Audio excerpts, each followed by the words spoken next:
안녕하세요. 이명기 목사입니다. 오늘은 출애굽기 34장 묵상입니다. 하나님은 모세에게 다시 율법을 주겠다고 하셨습니다. 이스라엘의 죄로 인해 깨어진 언약을 다시 회복하시겠다는 것입니다. 첫 돌파는 하나님이 친히 준비하셨으나 둘째 돌파는 모세가 준비하도록 하셨습니다. 하나님은 모세에게 일찍 시내 산으로 올라오라고 하시면서 산 꼭대기에서 기다리라고 명하십니다. 일행이 있어서도 안 되며 들짐승도 있어서는 안 됩니다. 거룩하신 하나님께 세상의 온갖 부정한 것은 접근할 수 없습니다.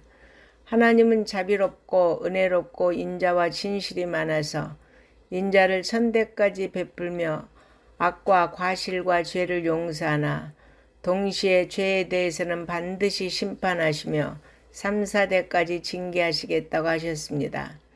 이는 하나님께서 사랑의 하나님이시지만 동시에 공의의 하나님이심을 보여줍니다. 여기서 인자를 베푸는 대상은 자기 죄를 회개하며 하나님께 용서를 구하는 자이고 형벌을 받을 자는 죄를 짓고도 끝까지 회개하지 않는 자입니다. 천대나 3, 4대는 문자적 해석이 아닌 하나님의 진노에 비하여 은혜가 비교할 수 없이 큼을 나타내는 표현입니다.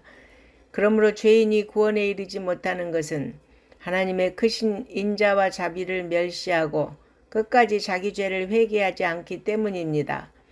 그러므로 우리가 연약해서 범죄할 때 신속히 회개함으로써 죄 용서받아 하나님이 주신 은혜를 풍성히 받아 누리기를 바랍니다. 하나님은 이스라엘에게 그 어떤 민족에게도 보여준 적이 없는 놀라운 일을 행하실 것이라고 약속하셨습니다. 가나안 땅에 거하는 7 족속을 모두 몰아내시겠다는 것입니다. 실제로 훗날 이스라엘은 가나안에 들어가 땅을 분배받음으로 약속의 성취를 누렸습니다. 그리고 약속과 함께 명령도 하셨는데 그것은 가나안 땅의 민족들과 동맹을 하지 말라고 명하시고 그들이 섬긴 우상을 깨뜨리며 그들의 신에게 절하지 말고 그들과 결혼도 하지 말라고 지시하셨습니다. 이것은 이스라엘이 그들의 타락한 문화에 동화되어 하나님께 범죄하는 것을 방지하기 위함이었습니다. 그러나 이후 이스라엘 역사를 보면 그들은 이러한 하나님의 말씀을 어기고 가나안 족속들과 결혼하며 그들의 신을 숭배함으로 가증한 죄악들을 범했음을 알 수 있습니다. 그리하여 이스라엘은 가나안 땅에서 쫓겨나 다시 이방의 포로로 끌려가는 징벌을 받을 수밖에 없었습니다. 이러한 역사적 사실을 오늘을 살아가는 우리 성도들은 거울 삼아 이 땅에서 하나님의 백성으로 구별된 삶을 살아야겠습니다.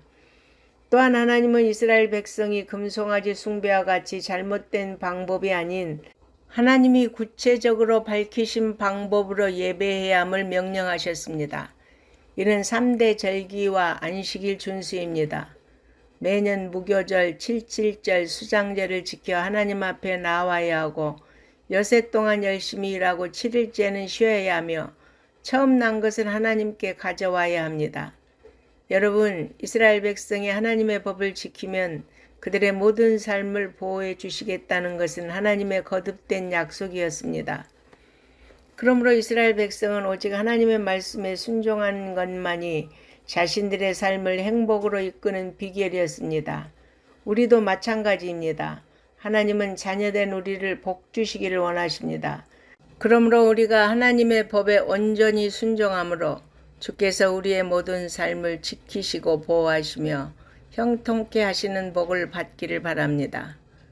모세는 40주야를 금식하며 하나님과 함께 있었고 하나님께서는 언약의 말씀인 십계명을 2 돌판에 기록해 주셨습니다. 모세가 하나님과 함께 있었다는 것은 하나님께 놀라운 계시를 받고 있었음을 의미합니다. 먹지도 마시지도 않고 말씀 받는 일에 전념한 그의 모습에서 참된 지도자상을 볼 수 있습니다. 산에서 내려온 모세 얼굴에서 광채가 났습니다. 그 광채는 보는 사람들의 마음에 두려움을 불러일으킬 정도로 위엄이 있고 거룩했습니다. 수건으로 얼굴을 가려야 할 만큼 강렬했습니다. 그래서 백성들은 모세가 부르기 전까지 그에게 가까이 가기를 꺼렸습니다. 모세는 하나님께서 지시하신 것을 백성에게 모두 전달했습니다. 하나님의 말씀을 전한 후에는 다시 얼굴을 수건으로 가렸습니다. 이는 모세가 오직 하나님의 말씀을 증거하는 일에만 모든 관심을 가졌고 자신의 얼굴의 광채에는 백성이 관심 갖는 것을 원치 않았음을 의미합니다. 그는 오직 자신의 사명에만 충실했습니다.